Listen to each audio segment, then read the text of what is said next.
Hi friends, कैसे हो आप लोग। स्वागत है आपका अपने channel math research centre Aryan sir पर। तो फ्रेंड्स, आज मैं फिर से लेके आया हूँ काफ़ी ज़्यादा डरावना और भयानक स्टोरी। तो चलिए बिना वक्त गवाए कहानी को शुरू करते हैं। शीर्षक का नाम है रूह का बदला।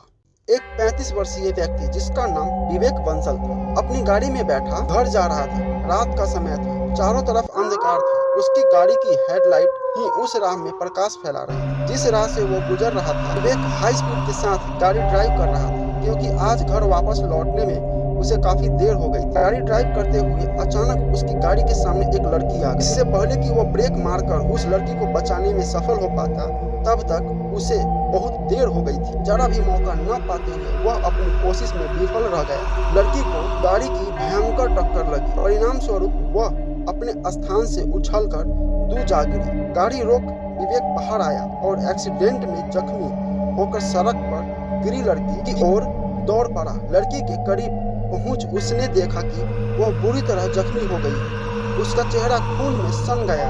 लहूलुहान हो जाने के साथ वो लड़की अचेत अवस्था में ही। विवेक ने झट उसकी नब्ज को चेक किया, दिल की धड़कने को चेक किया। वो जिंदा। उसे जिंदा देख विवेक ने झट अपने मोबाइल फोन से हॉस्पिटल फोन कर एम्बुलेंस को बुलाया। तत्पश्चात एम्बुलेंस की प्रतीक्षा में वो इधर उधर देखता रहा। फिर बाद में उसने सड़क पर जख्मी लड़की की ओर नजर डाली तो विस्मय से उसकी आंखें फैलती चली गई क्योंकि वो लड़की गायब हो चुकी थी। विवेक हैरान परेशान था कि आखिर वो गई तो गई कहाँ, और इस हालत में जिसमें कोई भी ग्रस्त होने के बाद अपनी जगह से 1 इंच भी नहीं हिल सकता, वो इतनी गंभीर हालत में उठकर कैसे जा सकती है। सोच सोच उसका दिमाग लगातार उलझनों में ग्रस्त हुए चला जा रहा था।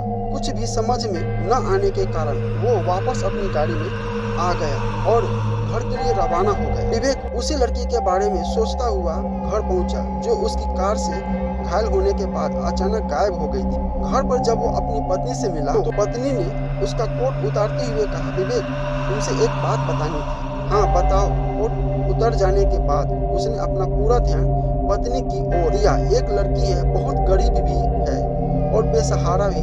हाँ तो? उसने नम्रतापूर्ण स्वर में पूछा। उसे नौकरी की तलाश थी, पत्नी ने बताया। मैंने उसे नौकरी दे दी। क्या नौकरी थी? घर के सभी कामों की। ओके, वो सरलता से बोला। एक बात और।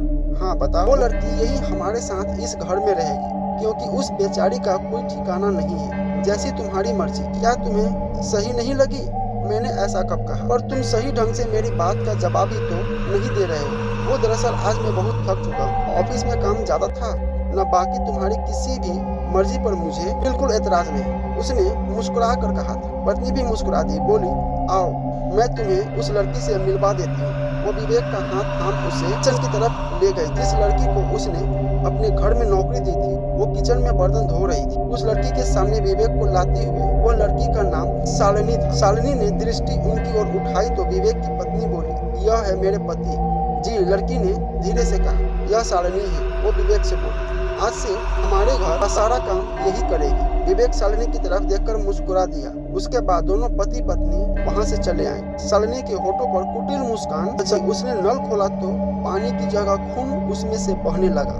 नल से खून की बहती धारा में अपने हाथों को भिगोती शालिनी ने ठहाका लगाया, कहा मैं सबको मार डालूंगी। वास्तव में शालिनी वही लड़की थी जो विवेक की गाड़ी से टकराकर बुरी तरह जख्मी हुई थी। विवेक उसे इसलिए नहीं पहचान पाया था क्योंकि उसने अपना रूप बदल लिया। शालिनी इंसान नहीं थी, दरअसल वो एक भटकती आत्मा थी। शालिनी की मौत एक दुर्घटना में हो जाने के कारण उसकी आत्मा पिछले 3 वर्षों से भटक रही थी। फलस्वरूप उसने किसी लड़की का जिस्म हासिल करके इस धरती पर अपना एक नया स्थान बनाया था। वो पिछले 3 वर्षों से उसी जगह भटक रही थी जहां विवेक की गाड़ी उसका एक्सीडेंट हुआ।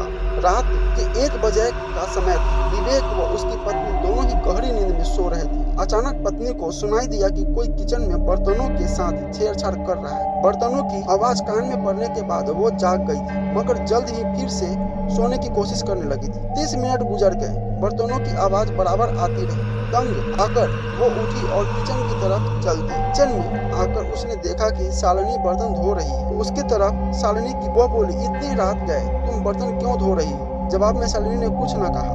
वह बर्तन धोने में लगी रही। तुम कुछ बोल क्यों नहीं रही शालिनी? कहते कहते वो शालिनी के करीब चली आई, उसके बराबर में आकर खड़ी हो गई, परंतु शालिनी फिर भी खामोश ही रही। उसकी खामोशी से परेशान आकर वो जरा तेज आवाज में बोली, कुछ तो कहो। इसी के साथ शालिनी ने अपना चेहरा उसी तरफ घुमा दिया। शालिनी की आंखें देख विवेक की पत्नी बुरी प्रकार डरी कि उसके हलक से आवाज तक न निकल पाई। वह स्लैब पकड़कर अपने स्थान पर ज्यों की त्यों खड़ी रह गई। दरअसल शालिनी की आंखें सफेद बल्ब की मानिंद चमक रही थी। एक क्षण न गंवाते हुए शालिनी ने उसका गला दबा दिया। सीधे ही उसने फड़फड़ाते हुए दम तोड़ दिया। उसे खत्म करते ही शालिनी विवेक के पास पहुंची। विवेक सो रहा था, वह उसके करीब लेट गई।